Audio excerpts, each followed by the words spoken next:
Alright, I'm making another video.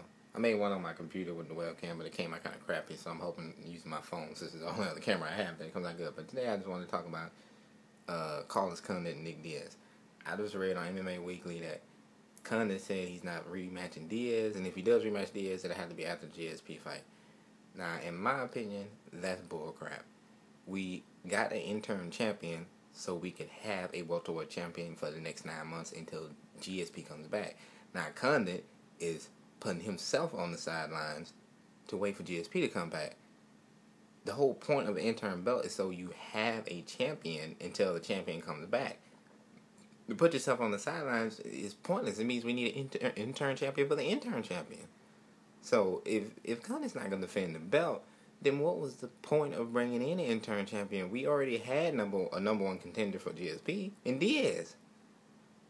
So what was the point of bringing Condit back into the picture if he's gonna fight Diaz and not win but get the decision, and then sit on the sideline for 9 months? I would have rather, to be honest, I'd rather wait 9 months for Diaz versus GSP than Condit versus GSP. I don't want to wait 9 months for that. So Condit needs to either put the belt on the line against somebody or relinquish it. Because that's not what an intern champion isn't a number one contender. Intern champion is meant to be champion until the original champion comes back. Sitting on the sideline for 9 months is just ridiculous. In 9 months, you could fight 2 times, at least. I mean, realistically, I've seen fighters fight 3 or 4 times inside of 9 months. Cowboy Cerrone fought 5 times in 1 year. So to beat Nick Diaz, and you don't want to rematch Diaz, which makes sense if you won the belt and you barely won. In my opinion, you didn't win, but a lot of people's opinion, you did. So what?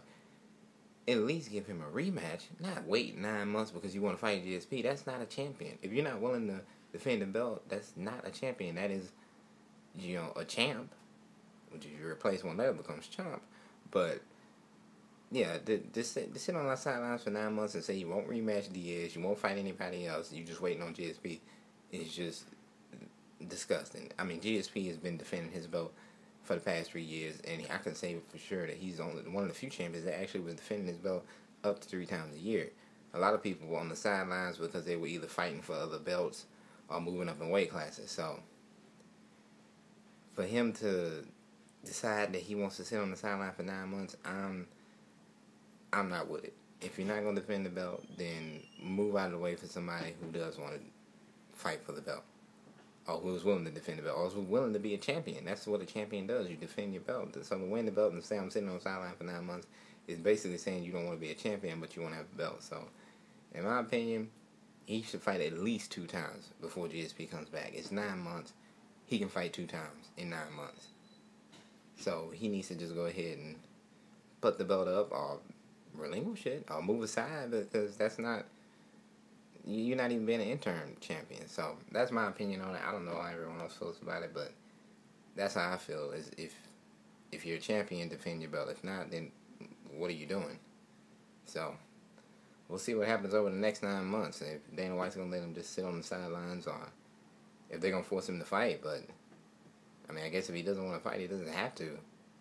But that's it. I mean, it's a cheap way to get a fight with GSP is to win the belt and say I'm sitting for the next 9 months until things come through. But I mean, that is his right. So we'll see what happens.